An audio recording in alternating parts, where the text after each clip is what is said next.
Welcome, everyone, to Latter Daily Digest. This week, we are honoring John Dehlin. He turns 55, and we're honoring by doing 1 minute Mormon stories.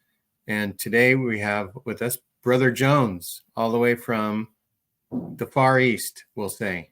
Brother Jones, welcome to the show. Glad to be here, Gene. Nice to talk to you. Brother Jones as a fan of the show, and he's been on our show before. We had a very good show where we talked about the 1964/5 edition of Meet the Mormons. And so everybody can go look that up on our channel. And we have a grand old time looking at 50-year-old photos of how white Mormonism looked in Salt Lake in the mid-60s. So we are honoring not only John Dehlin's birthday, but starting next month begins the 20th year of Mormon Stories. And so that's really exciting too. So we're going to do the top 100 Mormon Stories episodes, probably through till Christmas. And if anybody is a fan of the show, look to the description and email me or look me up on Facebook and send me a Facebook message and tell me what episodes you'd like to do. We're kind of looking for a little bit obscure ones, if there's something that's sort of obscure, because we're going to do the top 100. So if there's something that maybe doesn't get as much airtime, but you think that would be very important, let's put that up. So today, Brother Jones has picked Mormon Apostle, Wash My Feet, and Top Secret Ritual. And this is a recent episode that's a re-airing of an audio-only visit with Tom Phillips. And we're going to have Brother Jones read a synopsis, and then we'll talk about it. This was re-aired recently. The original airing was in 5 parts. It was released in, I believe, early 2015. However, it was recorded in 2012, which was before Hans Mattsson's story broke in the New York Times, which is a similar kind of story. I'm sure that'll be one that you review in your podcast, Gene. But anyway, this is a synopsis of Tom Phillips, left Mormon Church after second anointing, episode 1917 reads, this video features an interview with Tom Phillips, a former high-ranking member of the LDS Church, conducted by John Dehlin on the Mormon Stories Podcast. Tom Phillips shares his experiences and insights about receiving the LDS Church's second anointing, a sacred and essential ordinance of salvation. He recounts the details of second anointing ceremony, including the involvement of Elder M. Russell Ballard and the profound impact it had on his faith and life. Phillips also discusses his subsequent loss of his strained relationship with Mormon Apostle Jeffrey R. Holland and the personal and familial consequences of his departure from the video highlights the emotional and spiritual journey of Tom Phillips, providing a deep dive into the complexities of faith, belief, and the challenges faced by those who discover secrets the LDS Church has been hiding. Yeah. So tell us, Brother Jones, why this episode was so impactful to you. I will have to say this was one of the first stories that I discovered as I was expanding my vision, you might say. This hit me like a ton of bricks for a couple of reasons.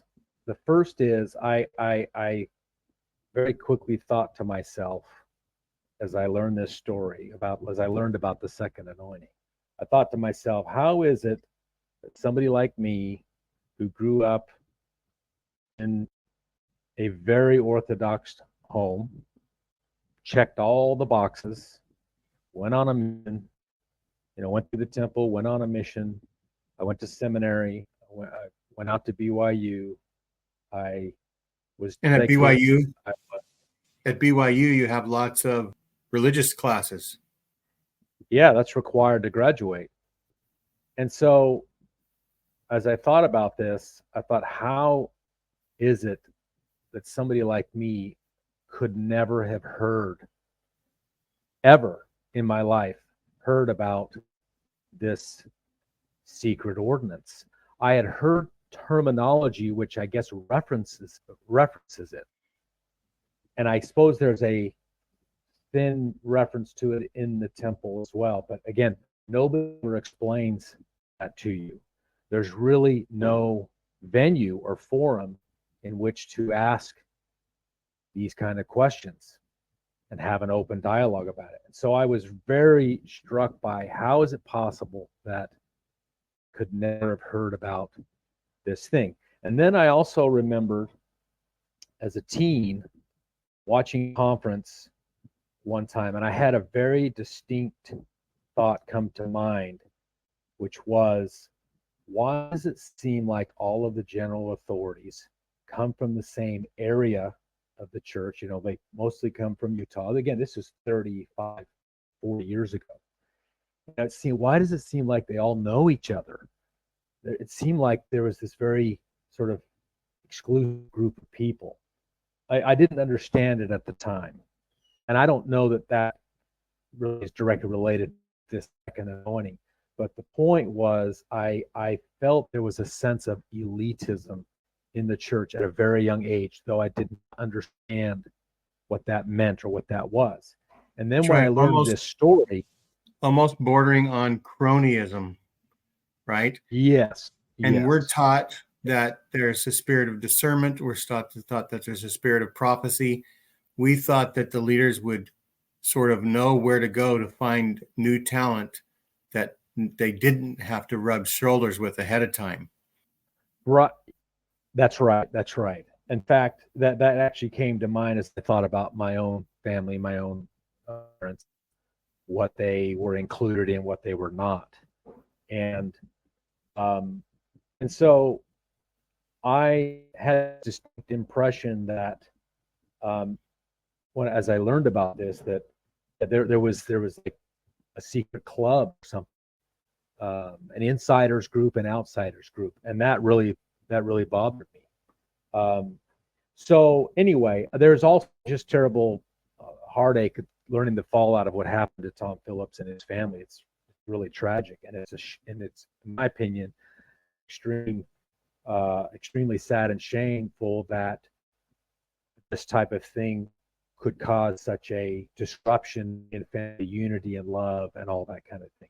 So that's why it hit me very forcefully, and we want to understand more broadly some of these issues. And I don't really hesitate to say that there's a lot of secrets in the history of the church, and a lot of secrets, and I think that's very problematic. So anyway, that's my story. I might want to add that John Dehlin is just our birthdays are very close together, and we were actually in the MTD together. I've never actually I have met John briefly for 3 seconds, but I do wish him happy birthday.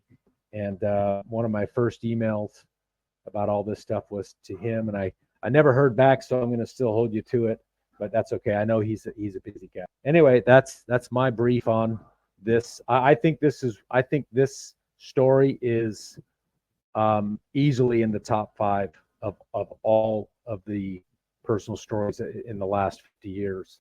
It really broke open so many other issues, and secrets aren't always a good thing. We like to, let's say, provide full disclosure and informed consent. And to us, if that's good for real estate, if it's good for medical services, why not where, let's say, the celestial kingdom is at stake, right? Why not have everything be out in the open and let people see what's going on? Transparency, all those things go together. So thank you, Brother Jones, for coming on the show. Happy birthday again for all this whole week for John Dehlin. Everybody like, subscribe, and share. And we'll see you next time. Bye-bye. Bye-bye.